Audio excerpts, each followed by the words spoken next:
Want to be a better therapist? Well, it's all in the research.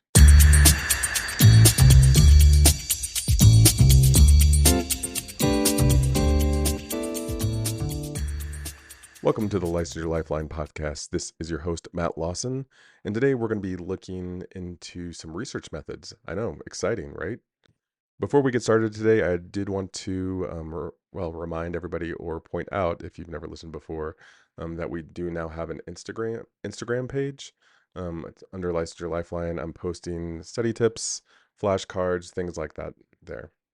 Hopefully, it can be just another layer that you can use to study for these tests or just to broaden your knowledge in therapy.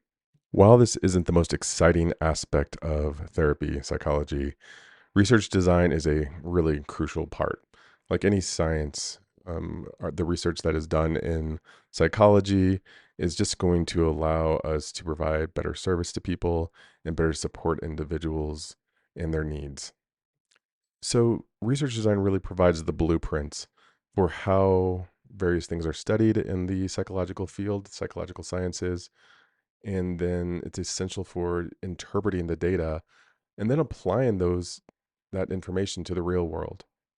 So in this episode, I'm going to go over several different types of design and what they're used for. To kick things off, I'm going to go over non-experimental designs first.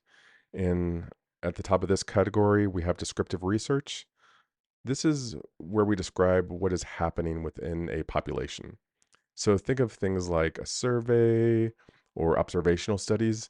It's all about painting a picture of the existing landscape without influencing any variables. Next, we have comparative research. So this takes another step forward in from descriptive research. With comparative studies, you look at differences between groups to find out if there are any significant relationships. However, unlike experimental research, it doesn't manipulate variables, but observes existing differences.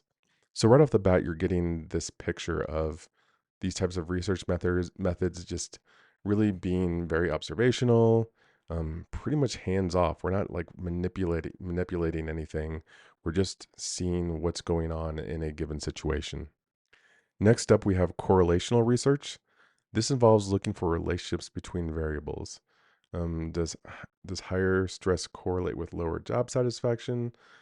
That's like a question you might see. Remember, correlational does not imply causation. That was hammered into my head in grad school. Correlation does not imply causation.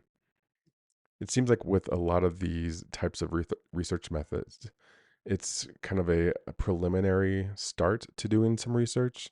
To really go into the hard numbers, you have to get more into the experimental design. Next up, we have ex post facto research. This is often called after the fact research as well. It involves looking back at existing conditions to try to identify causative factors. It's particularly useful in situations where controlled experiments are not feasible. And that's going to close out our non experimental design. So now let's get into experimental design. We just have a couple examples here. First, true experiment.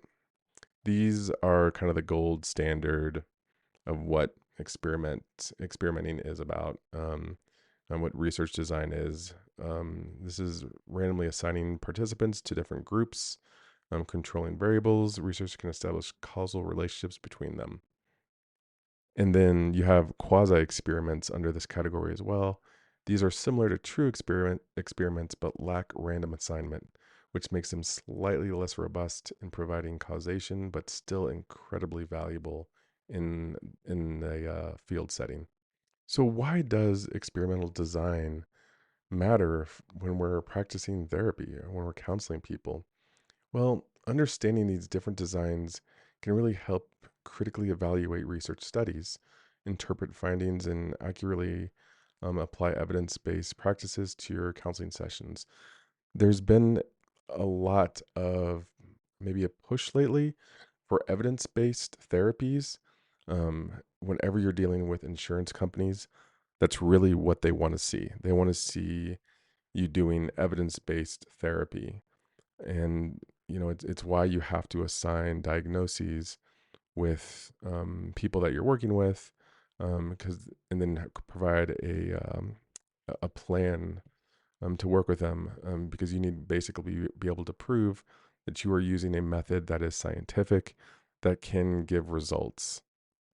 So therapeutic approaches that are backed by research design really tend to be stuff that is pushed by insurance companies. So, insurance companies really like CBT, not so much narrative therapy.